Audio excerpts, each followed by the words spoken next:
Saber Four here. Going to do the start of a little series of videos this week. I realized as I was putting these together that either I would be talking for an hour or I could talk for just a few minutes and get these to you in little pieces. So we're going to do the ultimate jump to light speed deck guide and do meta beating strategies. This is part 1 and it is Quinlan and Sabine. For this, we're going to take a look at the full contents of what's going to be coming down in some of the other videos, but I wanted to kind of point out what's in here. You will see Quinlan, Voss, and Sabine in this as a part of what we talk about with the new meta. We'll talk about the weaknesses of meta decks, and then we'll look at a couple of decks specifically, which are Quinlan, Voss, Tarkentown, and Sabine ECL. We'll talk about playing into a wider field. Some of these are going to repeat slightly in later parts of this video, but I just want to give you a little bit of information with this each time. If you would, before we get going, please hit that subscribe button. Helps the channel growth out a ton. We're really seeing some cool stuff. Jumped from 500 to 550 relatively recently, so thank you very much if you are a subscriber, and if you are not, please consider joining us. Let's move on. With Jango out of the picture, the expected new meta is going to be pretty specific based on what we've seen in the past. In some of my videos, I've said that you can kind of predict what the future meta is going to be by looking at kind of what was strong in the past. We expect that that's going to start off with Quinlan. He's already strong. He gained deck space by removing Jango's specific counters, and he was a high win rate into most things to begin with. Sabine, a consistent performer since Barker Rebellion. She has the fewest new tools in Jump to Light Speed, but also needed the least help because she has been a very consistent performer all the way through. We'll talk about Han 1, but we'll talk about him kind of by himself later on. Changed the deck space that you had with the removal of DJ. Cunning is still very powerful. The green version of that's very powerful. Han might get his own video, and then the other two get part 3. Cad Bane, a good mid-range deck. Also possible to build him as a blue deck and make him very much a control deck, as well as Bosk, who emerged in set 3 as a very powerful and consistent control deck. What are the weaknesses in meta decks? Well, first off, you have pillar weaknesses. And when we talk about pillars, we talk about aggression, mid-range, and control. And it's a paper, rock, scissors approach. Aggression is weak to mid-range is weak to control is weak to aggression. And that is kind of the fundamental how the game works. But then there's something else that's different. And what that is structural weaknesses. And structural weaknesses are less the pillar that a deck fits in and more of the how does the deck operate. And if we understand the pillar, if we understand our pillar strength, but we understand the structural weaknesses of other decks, we are able to attack them in a way that disrupts how they want to play, and can make them less successful. In the end, all the people who are piloting these decks are, that you're going to be playing against are human.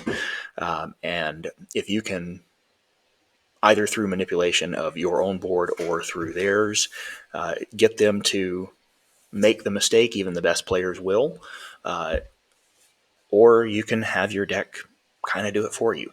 And so we're going to talk about how both of those things can happen. Structural weaknesses include things like, the structural strengths and the things that we're going to attack. Hand disruption. Removes or taxes the cards that the opponent plays, doesn't always develop a strong board in the process. And so when we're attacking a hand disruption deck, we want to know that they are often using events and not necessarily developing a board. If we can get cards down and we can get units to stick, then we have the opportunity to advance our attack on the base while they are not doing the same to ours. Tempo-based decks use exhaustion or bounce effects, and they delay what the opponent is doing. They generally don't have as big of a late game, and they're trying to kind of race you a little bit, but they're trying to do it in their way. combo best decks use a more than just a simple synergy. This is not just I used Cad Bane and I put a lot of Underworld in a deck. But this combines things, and it allows them to be stronger with that synergy between the cards and their leader. But it's also vulnerable to things like Heroic Sacrifice, which will 2-for-1 their own board. They lost a card out of hand, they lost a card off the board, they gained an effect out of it, but at the same time, they remove 2 cards. And then Ramp, which attempts to be ahead on the board by getting to more resources early. It's more vulnerable in the late game, and Ramp is a ramp as an event can be weak, which doesn't develop the board at all, and that can really be vulnerable into strategies that are able to race quickly. To beat these decks, what we want to do is that we want to understand our pillar, and we want to attack their structure. So let's look at Quinlan. I said that we'd cover a couple of decks in part 1 of the video here. We're going to talk about their play patterns. I'll show you an example deck, and then we'll talk about attacking it. Quinlan's play pattern is pretty well known. He wants to ping early units and remove them and keep that board very small, often with Tarkentown, and make sure that he kind of gets turn 1 plays out of the way. Following that, Quinlan is the absolute master here right now of discard. And so Spark of Rebellion, Jam Communications, Force Throw, as well as using Kiara to tax units coming in or using Ahsoka to remove them from hand, create real problems. And they're able to do that if if they get the right draw, they're able to do that consistently starting with turn 1. They want to flip Quinlan into a narrow board, especially if they are able to have Quinlan be their second card on the table, because that puts the threat online for Plo Koon, and allows them the access and reach to be able to outright remove most leaders that come in at the 5 cost spot. Quinlan is now the largest body we have at 5, and so he is there and able to remove just about anything else that's on the table with that Plo Koon play if Coordinate is online. Now, he's going to finish the game through things like Force Throw, the Spark of Rebellion Han unit, the Hotshot DL-44 Blaster, and Surprise Strike. And he utilizes cards like the Falcon and Cassian to come in ready for reach. This is our example deck. This is a Quinlan post Jango. As you can see, a lot of these cards that I just talked about are in here. A couple of them that I do want to mention here, Radiant 7 and Red 5. Radiant 7 is going to give you 5 indirect damage, and it's going to shrink the units that those opponents do damage to. And then Red 5, in combination with Quinlan, allows him to continue to deal damage to units that are already damaged.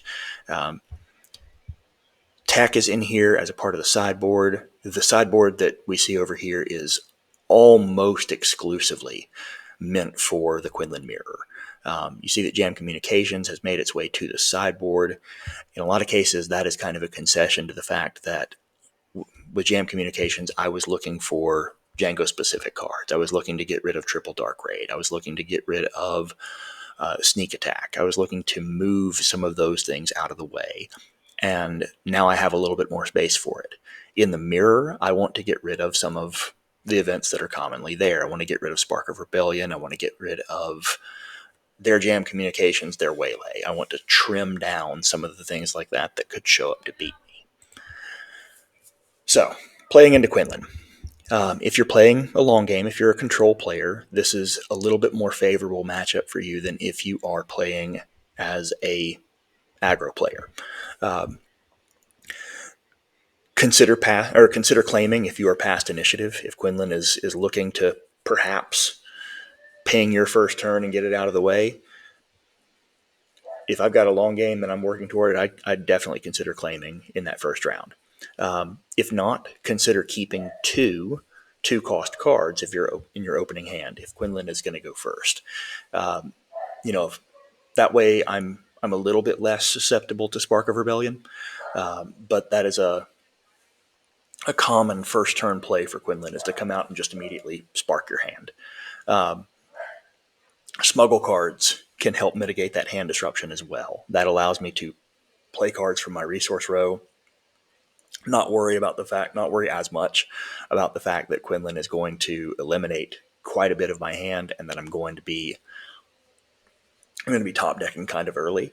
But if I'm able to play cards out of my resource row and consistently develop board without having to have a card in hand to do so, that is a very effective strategy for dealing with the hand disruption portion of Quinlan. Understand when to keep events and when to keep units. Jam and or Spark often happen very early. Ahsoka happens on 4. And Force Throw can happen really at any time, but is often saved for when a Force unit is available. When Jam and Spark are online, I usually consider moving away and resourcing some of my events, because Jam Communications only hits events. Spark is likely to hit whatever they choose. I'm likely to keep an event going into that 4 resource turn if I can, because that allows me to keep my units ready by discarding an event rather than a unit, so that Ahsoka cannot exhaust one of my units. Force Throw is just going to be a problem when it's a problem.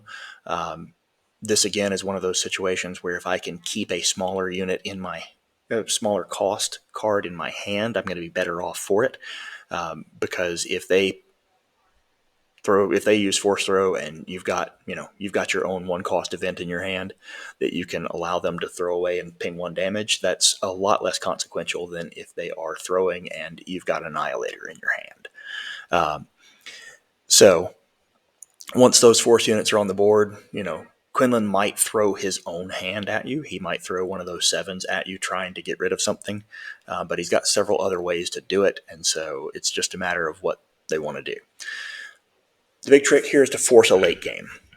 We see, I'm going to go back up to him real quick just so that you can see this. Attacks for 3, attacks for 2, attacks for 2+1, ambushes, but attacks for 2. 3, 3, 3, 3, 3, 3. 3 with a coordinate, and 6. Quinlan almost exclusively attacks for kind of low numbers. His top end is not incredibly high. The best thing that he can possibly do in a single swing off of a unit is to attack for 9 with a coordinate on mine with Plo Koon and swinging from a surprise strike.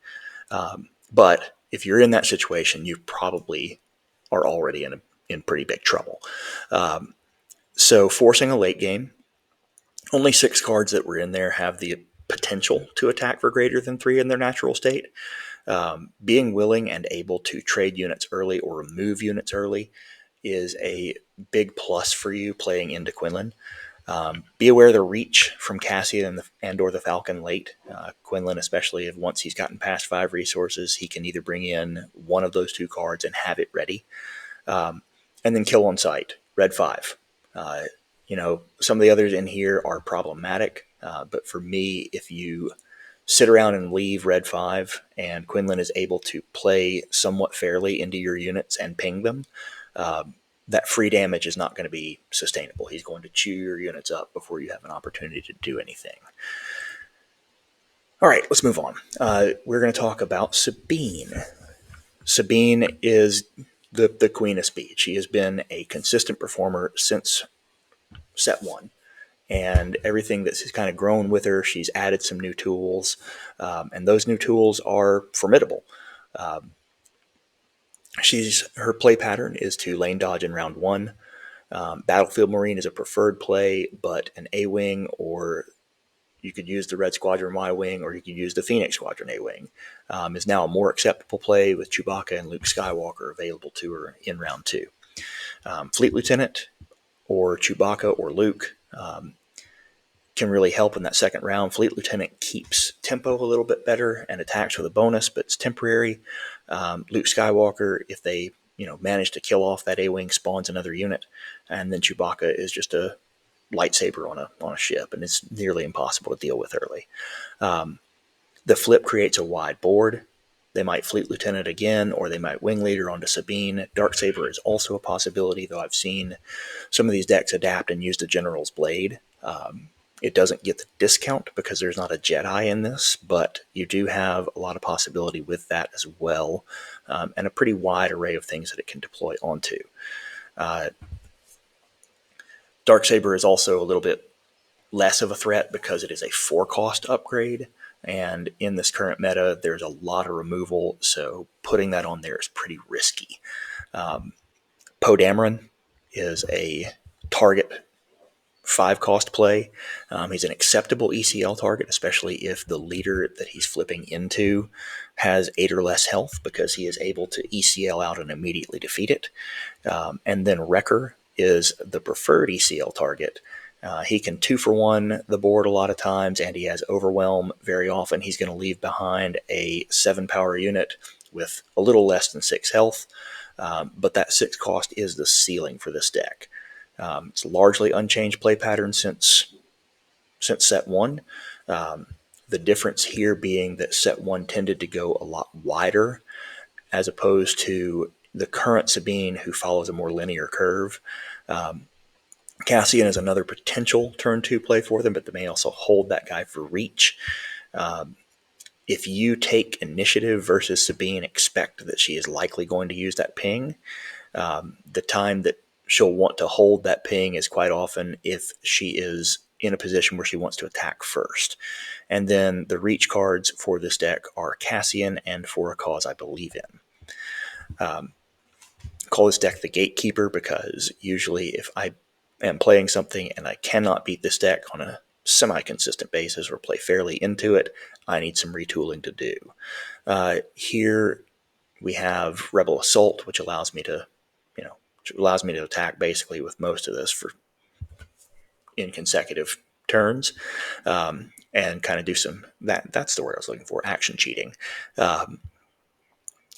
Timely Intervention, which allows ambush to a wider array of things, and because the costs here are so low, it's very, very likely that you're going to be able to utilize that. Sabine's flip turn, ambushing in a Fleet Lieutenant, take something out that costs 3 and then attack with a Rebel unit. So give Sabine the bonus and still clear the way with a Fleet Lieutenant is a strong play. Luke Skywalker I talked about a little bit already. Sabine's Masterpiece is another great tool for this deck, because you're going to likely have red and green available, which means that you deal a damage and you give an experience token. You kept K2SO. We are using Sundari Peacekeeper in here because playing against Sabine, that's another nice one to timely in. It would ambush in for 3 and restore 2, which is again, against the mirror is a very, very difficult thing to deal with. But this is kind of your baseline Sabine. Disrupting her tempo is incredibly valuable.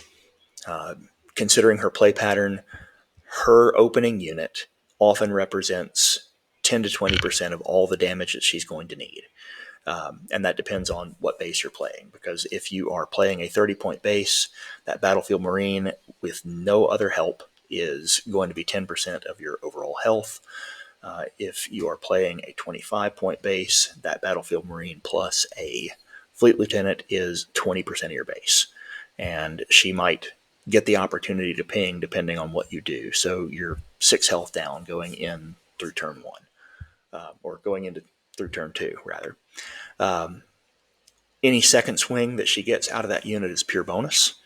And so understand that tempo is a huge, huge thing to Sabine. Lengthening the game. Get that game into a later game state where you can stabilize, because her top end is Wrecker. Her reach is the greater of his Overwhelm and For a Cause I Believe In. If you can stabilize from her flip and be out of reach of one of those two or both of those two during the 6-resource turn, you're going to have a pretty good chance of beating her. You want to develop board and remove threats. As I said, she will probably use her ping if it does not cost her initiative, but she is almost exclusively on a 25-point base. And so when she does that, she's shortening her own race as well. Ambush units that can survive and 2-for-1 her units are a great answer to her plays. If you are able to put something in and take out one of her plays, even if it's to ambush. I will ambush in to start turn 2 and get rid of one of those turn 1 plays so that she does not have the opportunity to fleet lieutenant or does not have the opportunity to put Chewbacca or Luke onto her A-wing. You've made a very tempo-oriented play. A lot of your 3-cost units are going to survive that ambush, and it's going to force her to play another card to even start the race.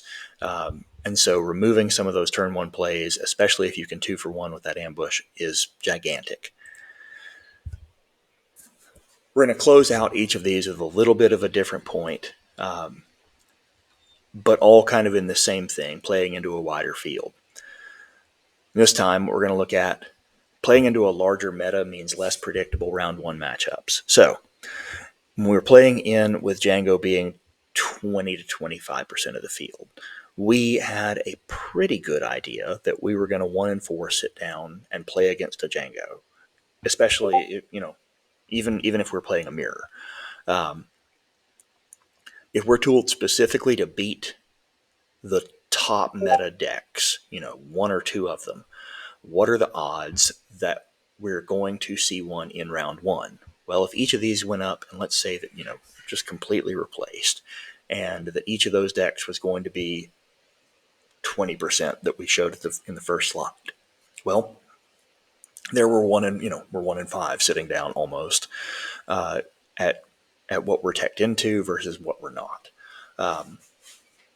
If one thing just is 50% of it, we can sit down and we can know that we're either going to play the meta deck or we're going to play against the one that's designed to beat it.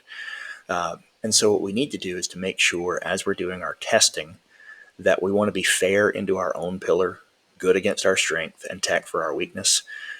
Be adaptable in your sideboard. Playing a post-board game into your weakness or your mirror should feel very different than playing your main deck. I played a couple of set 2 PQs, and one of them I played on Kira. And one of the things that I would do if I were looking at Bosk Blue or looking at something that was hard control, because I was playing a soft control version of her, was to consider forfeiting game 1. Just outright, nope, we're going to turn 1 starts, turn 1 scoop. Because I was running enough copies of Relentless in the deck that if I could get to Relentless, which was not super challenging against those decks, then I felt like I had a much better chance of winning because it was a fundamental change to how their deck and mine operated. The second thing that we're going to talk about here just for a second is understanding break or curve points.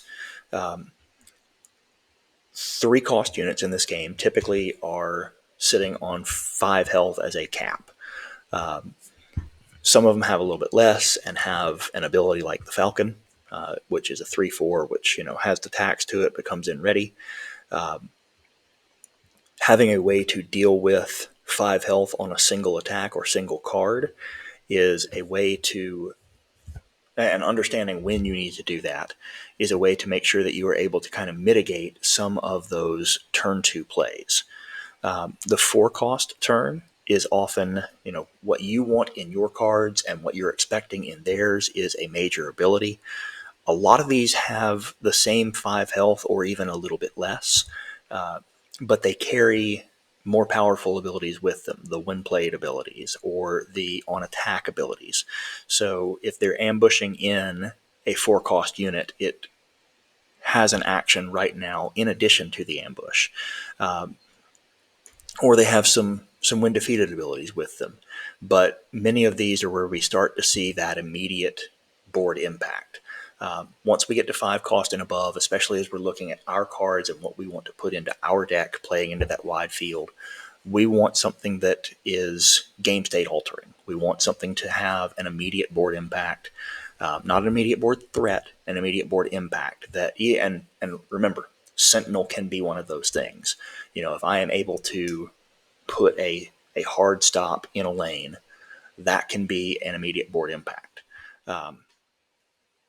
Often the 5-cost units are at 6 health, or if they are keyworded, something like shielded, they might have less than 6.